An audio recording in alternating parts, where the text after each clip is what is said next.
우리 하나님의 말씀 보도록 합니다. 하나님의 말씀은 누가복음 20장 45절에서 21장 4절까지 말씀입니다. 누가복음 20장 45절에서 21장 4절까지 말씀입니다. 찾으시고 앞에도 또 있으니까 또 찾아다 보시고 함께 제가 한 절 여러분 한 절 서로 교독하도록 하겠습니다. 모든 백성이 들을 때에 예수께서 그 제자들에게 이르시되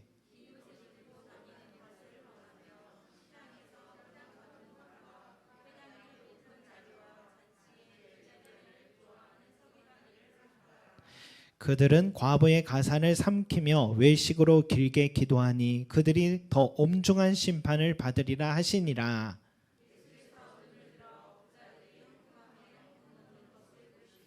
또 어떤 가난한 과부가 두 렙돈을 넣는 것을 보시고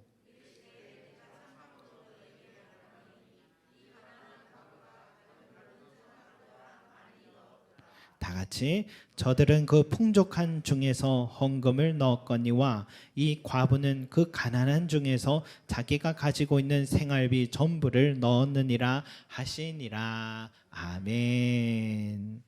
여러분, 예수님이 지금 성전 안에서 많은 백성들에게 설교를 하고 계시지만 동시에 이 대제사장 또 서기관들 종교 지도자들과 함께 지금 논쟁도 함께 하고 계십니다.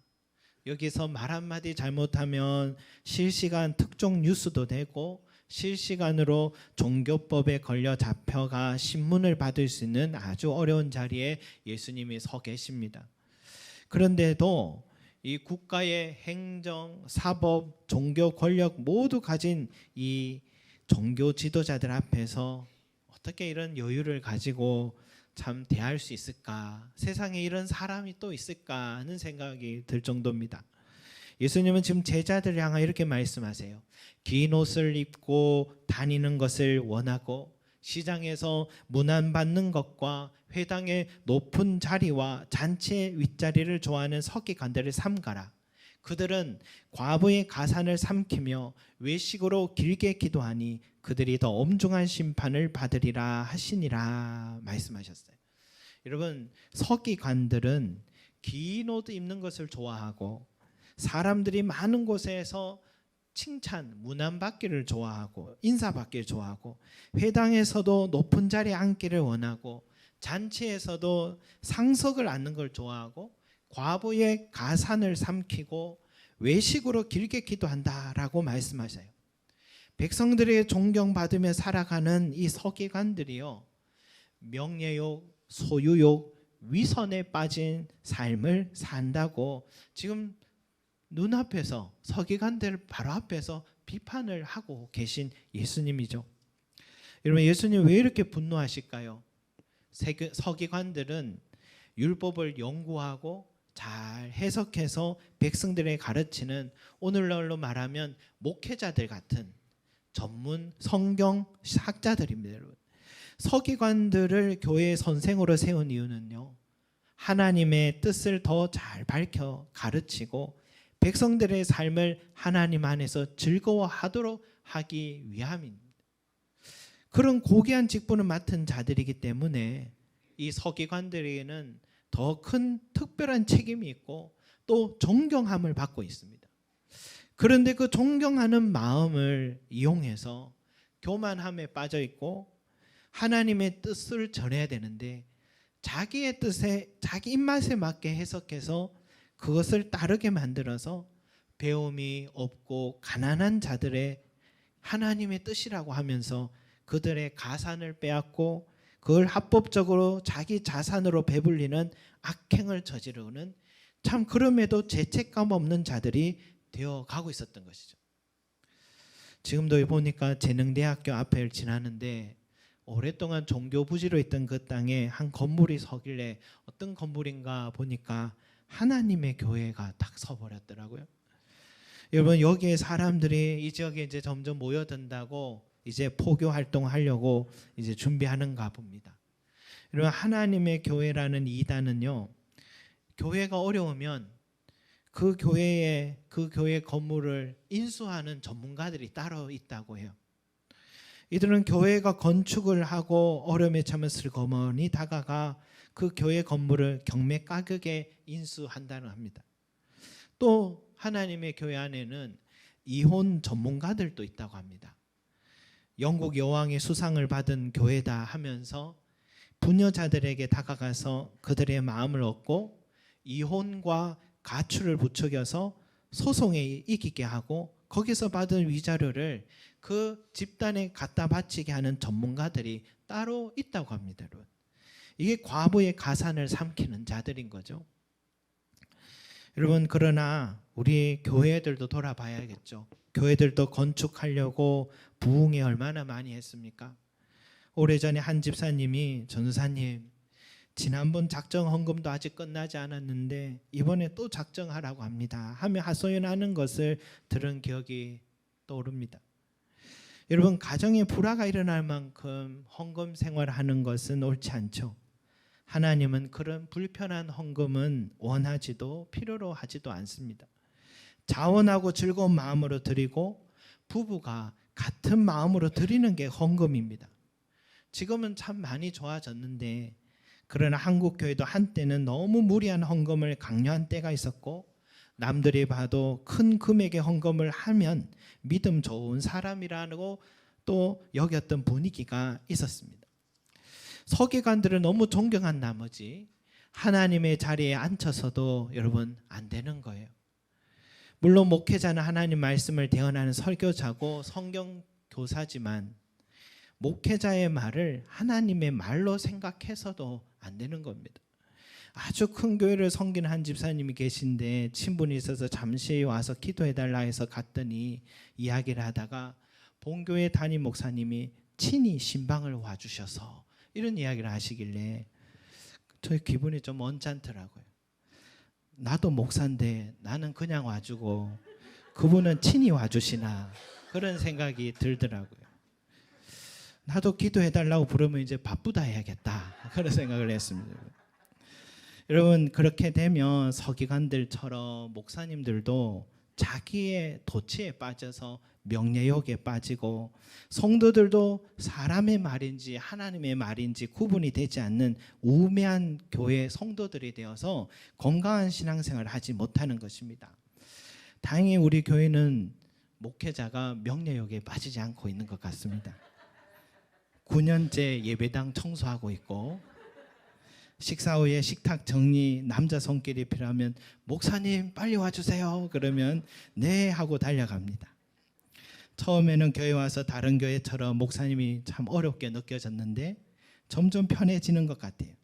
그래서 가끔 나는 누구인가 라는 생각도 들지만 거룩하게 봐주지 않으니 한편으로 편하고 좋습니다. 주일 말고는 체육복 차림으로 다니고 여름이면 샌들과 반바지 차림으로 다녀도 편하고 그리고 또 우리 교회 양복 안 입고 있으면 처음 오신 분은 누가 목사님인가, 인물 좋고 피부 좋은 우리 박금찬 집사님이 목사님인가, 은혜롭게 찬양인도하는 간사님이 목사님인가 그러실 것 같아요. 그래서 아직 명예욕에 빠지지 않은 것 같아 감사한데 그런데 여러분 교인들이 자꾸 모이기 시작하고 많아지기 시작하고 교회가 건축을 하기 시작하고 여기저기 성공한 목사라고 불려다니기 시작하면 나도 모르게 어깨에 힘이 들어가겠죠. 사람들이 많아지면 모두를 만나주기 어려우니까 그래도 교회 유지하는 데 도움되고 헌금 많이 하는 사람 위주로 신방을 우선으로 찾아가겠죠. 여기저기서 불러주니 초대받는 곳에 가니까 더 환대를 해주니 내 교회에서 목회하는 것보다 다니는 게 더 즐거워지겠죠. 그러다 보니까 조금씩 주중에 또 주일 설교 준비에 마음이 소홀해지기도 하겠지요. 여러분, 이 목회적 공백을 어떻게 채울까 해서 목회자가 눈을 돌리는 게 또 교회 건축으로 가겠죠. 진정으로 성장해서 건축하는 교회도 있지만 성장하고 싶어 건축하는 교회도 있을 것입니다. 그래서 크고 화려한 건물로 세워지면 그것 보고 또 찾아오는 사람들이 있기 때문에 그것도 나름 효과가 있겠죠. 이번 주 중에 강남의 가장 금사라기 땅에 있는 한 교회에 방문하게 되었는데 여기가 백화점인가 교회인가 구분이 되지 않아요. 거기 있는 내내 물음표를 자꾸 던져요. 더 좋은 방법은 없었을까? 그런 생각이 들었습니다. 그런데 그렇게 몇만 명이 무리지어 들어오고 나가면 그 양들의 마음은 공허하지 않을까 하는 생각이 들어요. 교회가 커지면 커질수록 영적인 양식이 공급되지 않고 보다듬는 사랑이 채워지지 않아서 그 양들도 영양실조로 점점 말라가고 있는 건 아닐까. 그런데 나는 이런 큰 성전에서 집사요, 권사요, 장로라는 직분에 명령에 채 자신의 영혼이 메말라가고 있는 것을 느끼지 못할 수 있을 것 같아요. 여러분, 이 속에 존재하는 것은 목회자나 성도들이나 명예요, 소유요, 위선만이 가득한 곳이 될 수 있을 것 같아요. 예수님이 화난 것은 바로 이 지점인 것 같습니다. 내가 너에게 이 사역을 맡긴 것은 내 양들을 잘 돌봐주라고, 그들에게 양식을 잘 공급하라고, 그들에게 어떤 영적인 공허함 속에 있는지, 그들에게 지금 필요한 게 뭔지 잘 살펴 채워주라고 맡겼는데, 어떻게 너희는 긴 옷 입는 것에 마음 쓰고 주님의 행하신 일인데 자꾸만 자기 영광으로 돌리려고 하고, 인정과 칭찬과 박수에 목이 말라 자꾸만 더 높은 자리를 탐내고, 더 존경할 줄 알고, 외식으로 더 길게 기도하고, 더 크고 웅장한 성전이면 거룩한 장소라 생각하고, 어떻게든 가난한 과부의 마지막 가상까지 삼켜서 더 많은, 또 조금도 가책이 없이 탐심에 빠져 있느냐. 너희가 더 큰 심판에 처해 있다는 사실을 기억해야 할 것이다 라고 선생된 그들을 향하여서 예수님이 비판하고 계신 것입니다. 그래서 예수님은 가능하면 선생이 되지 마라 라고 말씀하신 거겠죠. 그러나 여러분, 오늘 이 말씀 가지고 평신도인 나는 무관하다 생각하시면 안 될 것 같아요. 예수님은 이 말씀을 서기관들을 보시면서 말씀한 게 아닙니다. 오늘 말씀 잘 보시면 알겠지만 예수께서 그 제자들에게 이르시되 라고 하셨어요. 제자들이 누굽니까? 12사도라고 말할 수 있겠지만, 그러나 성경 전체로 보면 제자란 그리스도인들을 말하는 것입니다. 예수님을 따라 살아가기로 결심한 모든 그리스도인들이 제자들입니다. 서기관들만 아니라 목회자만 아니라 우리 신앙생활 하면서 우리 평신도도 명예욕, 소유욕, 위선에 빠진 그리스도인이 될 수 있다는 것도 꼭 기억해야겠습니다. 내가 공동의회에서 어렵게 선출된 장로인데, 어떻게 세워진 권사인데, 안수 집사인데 하는 의식에 빠져서 선출된 이후로부터 내가 교회 결정권자다 생각해서 어깨에 힘이 들어가는 그리스도인들도 있습니다. 그래서 새로 부임해온 젊은 목회자가 자기 입맛에 맞지 않으면 쫓아내고서 조금도 가책이 없는 사람들과 교회들을 많이 봐요. 내가 헌금 생활을 이만큼 해서 이 교회가 나를 인정해 줘야 된다는 교만에 빠진 그리스도인도 있습니다. 그러니 교회 안에서 어느 장로에게 줄서기 하는 거예요. 그래야지 공동의회 투표에서 표를 받을사 안수 집사 권사도 된다 생각하는 거예요. 이런 교회에 하나님의 은혜가 머물 수 없다라고 말씀하시는 것입니다. 여러분, 우리는 항상 내 자신을 잘 살펴야 됩니다. 주님은 서기관들에게 말씀하신 게 아니라 저와 여러분들에게 오늘 이 말씀하신 겁니다. 높아지려고 하지 마라.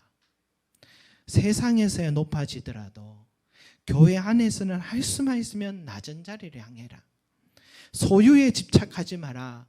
그건 내 건강도 생명도 지켜주지 못하고 내 영혼을 건져주지 못한다. 오늘 내가 너의 영혼을 부르면 곳간에서 얻은 재물이 무슨 소용이 있겠느냐. 위선적인 신앙생활 하지 마라.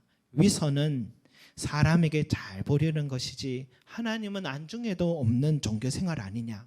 정작 은혜는 하나님께서 주시는데 왜 사람에게 보이려고 위선적 경건생활을 하고 그러느냐. 하나님만 보시는 골방에서 기도하고 은밀한 중에 보시는 하나님 앞에 자비를 베풀어라 말씀하셨습니다. 그러시면서 주님께서 참된 경건이란 무엇인가 지금 보여주시는 게 오늘 말씀이에요.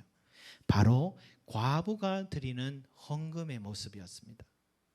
누가복음 21장 1절 2절에 예수께서 눈을 들어 부자들이 헌금함에 넣는 것을 보시고 또 어떤 가난한 과부가 두 랩돈 넣는 것을 보시고 라고 했어요. 여러분, 주님은 그 두 부류의 사람들이 부자와 또 이 가난한 과부가 그리고 서기관들과 가난한 과부를 지금 비교하시면서 지금 가난한 과부를 칭찬하고 계신 겁니다. 우리가 명예욕, 소욕, 위선적인 신앙상에서 벗어나려면요, 이 가난한 과부의 헌금의 모습을 본받아야 하는 것입니다. 예수님은 서기관들을 비판하셨지만 가난한 과부는 칭찬하셨어요. 여러분, 왜 복음서에 이 두 부류의 사람들이 지금 나란히 지금 기록되어 있을까요? 서기관들은 항상 높은 자리, 상석에 존경, 명예받고 갖고 있지만 가난한 과부는 사회에서, 교회에서 가장 낮은 자리에 앉아 있어요. 서기관들은 소유한 게 많은데 가난한 과부는 소유한 게 동전 2개, 2랩돈 뿐입니다. 그마저 하나님께 지금 드렸어요. 가난한 과부는 위선도 없습니다. 더 이상 낮아질 것도 없기에 남들의 눈을 의식하고 신앙생활을 할 일도 없는 입장입니다. 여러분, 하나님의 은혜가 지금 머물고 하나님께서 칭찬하신 곳이 어디 있는지 잘 살펴보십시오. 이 과부는 오직 나와 하나님과의 관계에만 지금 집중하고 있습니다. 사람들에게는 인정받지 못하는데 하나님이 그녀를 높여주고 계시고 세상에서 자랑할 만한 소유가 없지만 그녀는 창조주 하나님을 소유하여서 하나님께서 날마다 베푸시는 일용할 양식을 먹으며 살아가고 있습니다. 그녀는 가진 것이 일부만 하나님께 드린 저 부자들과 달리 자신이 가진 전부인 동전 2개, 2랩돈을 드림으로 너는 마음을 다하고 뜻을 다하고 힘을 다하여 내 하나님 여호와를 사랑하라는 신명기 6장 5절 말씀을 실천하고 있습니다. 원래 제가 뽑은 말씀이 이 말씀이었어요. 너는 마음을 다하고 뜻을 다하고 힘을 다하여 주 여호와 하나님을 사랑하라, 이 말씀이었는데 오늘 이 가난한 과부의 모습을 보니까 이 말씀이 바로 이 뜻이었구나라는 걸 저도 깨닫게 됐습니다. 나는 내 가진 전부를 드리니 가난한 과부와 같은 믿음이 있는가? 나는 마음과 뜻과 힘을 다해 하나님만을 사랑하는 그리스도인인가? 분명한 것은 이 말씀의 기준 앞에 미달로 서 있는 그리스도인인 것입니다. 나는 여전히 서기관들에 가까운 사람이에요.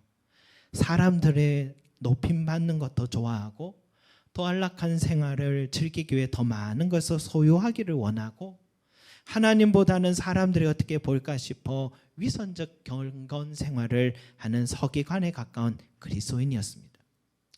성도 여러분, 너는 마음을 다하고 뜻을 다하고 힘을 다하여 내 하나님 여호와를 사랑하라는 것은, 이 말씀은 우리에게 강한 의지적인 것을 강조하고 있는 것입니다. 우린 누구나 하나님보다 저 세상의 명예, 소유와 사람들의 시선 더 의식하고 좋아하죠. 그런 본성을 다 갖고 있습니다. 그러나 그러한 본성에 내 몸과 마음 맡기지 말고 하나님께서 원하시는 것이 무엇인지 깨달았다면 그것을 향해 강한 의지를 갖고 달려가는 것, 그것이 하나님을 사랑하는 것임을 말해주는 것입니다. 우리 교회 박희선 집사님이요, 기도 제목이 간단해요. 하나의 기도만으로 1년을 걸어왔는데 이거예요. 주일 예배를 잘 드릴 수 있는 환경의 직장을 열어주시라고. 여러분, 다 주일 예배가 늘 출근해야 되는 입장인데 주일 예배 드리면 일주일에 한 번 쓰는 한 번 연차를 그날 쓰는 거예요. 쉬는 날을 포기하는 거예요. 그리고 나 대신 누군가 그 자리에 서줘야 되기 때문에 주중에 내가 더 많이 섬겨야 돼요. 그리고 내가 원하는 휴가 날짜도 못 잡을 거예요. 주일 예배 한 번 드리기 위해 이렇게 자신을 드리는 성도들이 있어요. 여러분, 이게 하나님을 사랑하는 것입니다. 우리 김춘혜 권사님은 지금 다른 교회 권사님으로 계신데도 불구하고 아침에 일부 예배 드리고 내가 전도한 사람의 이 가까운 교회에 잘 정착하기 위해서 지금 오늘도 함께 하시잖아요. 아침에 새가족 교육도 같이 하셨어요, 여러분. 권사님을 보면 우리 교회 너희 교회가 없어요. 한 영혼이 전도해서 가까운 교회에 잘 정착할 수 있도록 하시는 하려는 그 마음이 하나님만 주목하지 않는다면 어려운 일이니 그 하나님 사랑하는 마음이 없으면 할 수 없는 일이라 생각합니다. 어제도 우리 이금선 집사님, 최은자 집사님이 제자반 방학인데도 얼마 전에 초대해서 다 만둣국 대접했는데 그날 못 먹은 몇 사람 또 있다고 또다시 만두를 빚어서 또다시 초대한 그 모습 보면서 하나님 사랑하지 않으면 할 수 없는 섬김이었습니다. 몇 명의 주일학교 학생이어도 그 한 영혼 붙들고 기도하고 말씀을 가르치는 우리 교사들의 모습을 보며 하나님을 사랑하는 마음이 전해지고, 조용히 성전에 찾아와 성도들의 이름을 보며 기도하는 우리 중보기도팀의 사역도 하나님 사랑하지 않으면 못하는 일이요. 저도 주중에 한 명이 앉든 서너 명이 앉든 그 한 편의 설교를 위해서 온 시간을 들여야 그게 하나님 사랑하는 것이고, 우리 사랑하는 친구들 매일마다 요나서 읽는다고 100번 읽겠다고 매일마다 읽는 저 아이들 보면 하나님 사랑하는 마음 없으면 안 되고, 우리 중고등부 친구들 아침에 일어나기 힘든데 그 아침에 일어나서 기타 치고 드럼 치려고 하는 저 마음 하나님 사랑하는 것인 줄 믿습니다. 여러분, 과부의 두 랩돈 보고 하나님 사랑하는 것이라고 하신 것입니다. 드러나지도 않고 그 작고 사소한 그 작은 금액 가지고도 하나님은 중심을 보시고 나를 사랑하는가를 정확하게 아십니다. 여러분, 하나님 사랑은 의외로 내 삶의 사소한 부분에서 드러나지 않는 작은 영역에서 우리는 하나님 사랑하고 하나님께 내 전부를 내어드릴 수가 있습니다. 사랑하는 성도 여러분, 우리가 어떻게 서기관들처럼 명예욕, 소유욕, 위선적인 신앙생활로 인하여 심판받는 자리에 있지 않고 어떻게 하면 이 여인과 같은 칭찬 듣는 자리에 설 수 있느냐? 그것은 여러분, 서기관들이 예배 생활 안 해서가 아니에요. 성경 안 봐서가 아닙니다. 성경대로 안 살려고 해서가 아닙니다. 그런데도 자신도 모르게 위선에 빠지고 소유욕과 명욕에 빠져 심판의 자리에 서게 됐다는 것은 우리에게 큰 경각심을 주는 말씀입니다. 이것은 우리가 노력으로 되는 게 아님을 말해주는 것이고, 그러나 이 가난한 과부처럼 전심으로 하나님을 사랑한다면, 마음을 다하고 뜻을 다하고 힘을 다해 하나님만을 사랑한다면 자연히 이러한 유혹에서 벗어날 수 있을 것이고, 우리도 주님 앞에 섰을 때 칭찬 듣는 제자가 될 수 있는 줄 믿습니다. 본질에 충실한 저와 여러분이 되시기를 간절히 소망합니다. 기도드리겠습니다. 사랑과 은혜가 많으신 우리 아버지 하나님, 하나님만을 사랑하는 우리 되게 해주시옵소서. 내 가진 게 두 랩돈 전부인데 땡그랑 넣을 때 다른 사람들이 나를 어떻게 생각할까 그 생각하지 않고 하나님이 너무 감사해서 고마워서 내 전부지만 내가 하나님께 드려야겠다 하는 그 사랑하는 마음, 주여 우리도 본받게 하여 주셔서 주여 우리의 삶에 드러나지 않지만 내 삶에 하나님께 드리고자 하고 하나님께 사랑하는 마음을 드리고자 하는 우리들이 되게 하여 주셔서 오늘 이 서기관들처럼 나름대로 자기는 신앙생활 잘했다 생각했는데 명예욕과 소유욕과 위선에 빠진 그런 어리석은 자가 되지 말게 하여 주시고 하나님께 칭찬 듣는 그리스도인으로 이 2023년도 주여 복된 그리스도인들이 될 수 있도록 축복하여 주시옵소서. 감사드리며 예수 그리스도 이름으로 기도드립니다. 아멘.